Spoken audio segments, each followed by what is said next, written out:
Happiness is found from within, not in others.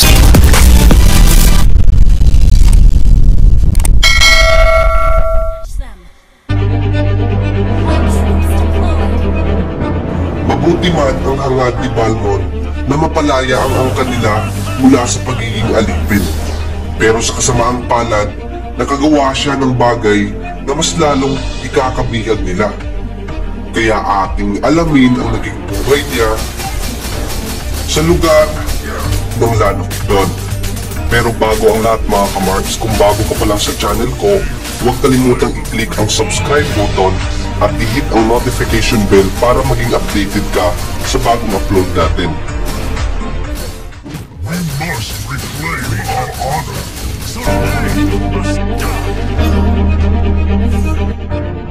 Sa lupain ng Bukang Liwayway, partikular na sa kagubatan ng Enchanted Forest hanggang sa hangganan ng kailaliman. Ang mga Blood Demon ay ginagamit nila ang kanilang maharlikang dugo at mataas na antas ng katalinuhan para sa kapakanang gawing alipin ang mga orcs. Ito'y bilang simbolo ng barbaric strength. Itinuturing lamang ng mga Blood Demon na isang utusan ang mga orcs. Kaya dahil dito, inuutusan nila ang mga ito para mangaso ng espesyal na pagkain at ito ay ang mga Moon Elves. Sa tuwing nakakabihag sila, ito'y ipinibigay nila sa kanilang Panginoon, ang Blood Demon. Halos 30 taon na pagtitiis ang naranasan ng mga orcs sa kamay ng kalaban, na kung saan mapait karanasan, mabangis na panlulupig ang naranasan ng mga ito. Ngunit ang mga ninuno ng mga orcs na dumaan sa malupit at salbahing pagtrato ay hindi pa rin nawala ng pag-asa na balang araw ay darating rin ang panahong hihinto ang pagiging alipin ng kanilang mga angkan. Pabalik sa nakaraan, dahil sa nakakaawang sitwasyon nila, di na mabilang sa mga orcs ang gumawa ng pagrebelde laban sa mga Blood Demon. Ngunit ang nakakalungkot, sa tuwing gagawin nila ang ganitong hakbang, di may tatangging nagkakaroon ng matinding patayan at pagkasira. Pero may isang pagkakataon na ganap. Isang malaking paghihimagsik ang nangyari na pinangunahan ng pinuno ng mga orcs. Ang pinunong ito ay namatayan ng asawa dahil na rin sa pinanganak nito ang batang lalaki na may pangalang Balmon. Pagkasilang ni Balmon, ang kanyang ama na ang tumayong ina at ama nito.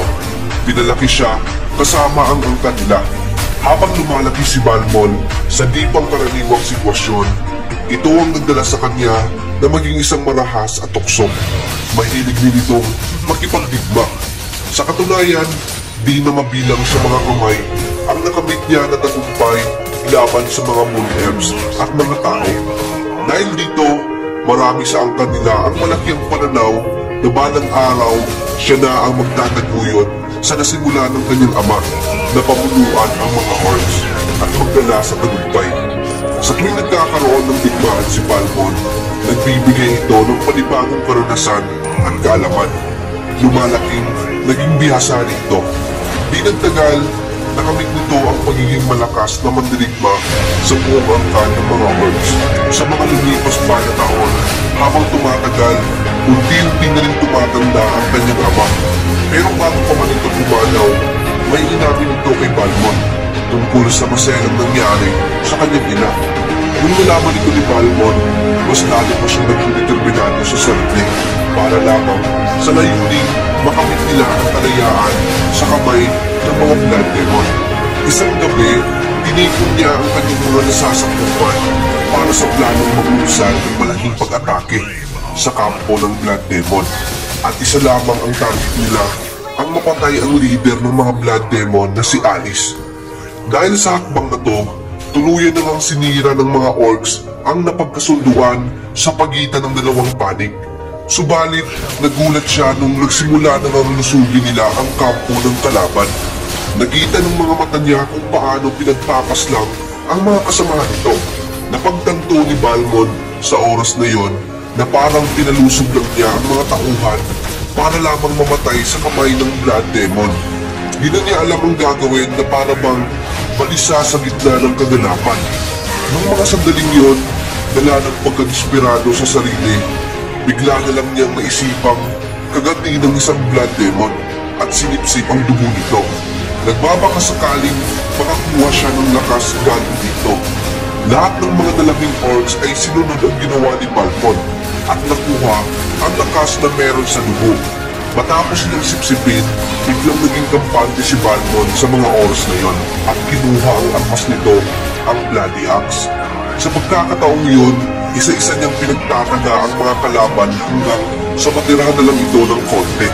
Nakita ni Alice ang ginawa ni Balmon at nalaman rin ang ginawa nitong pagsipsip sa dugo galing sa kanyang mga tauhan.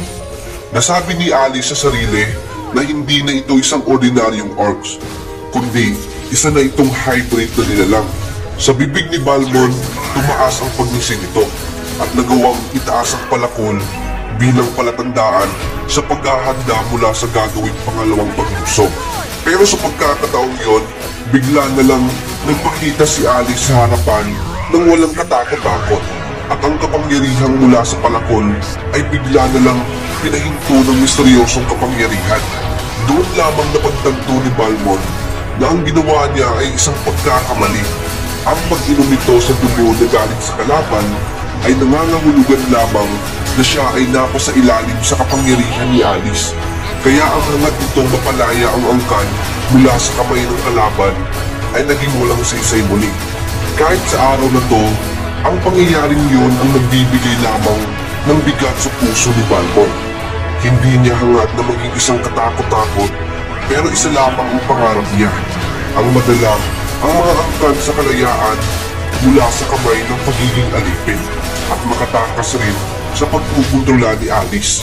Noong panahong yun, di lang nagkakaroon si Alice ng pambatong alipin, kundi taglay pa ng alipin ito ang dalawang kakayahan na nagbibigay ng mas lalo pang kapangyarihan sa kanila.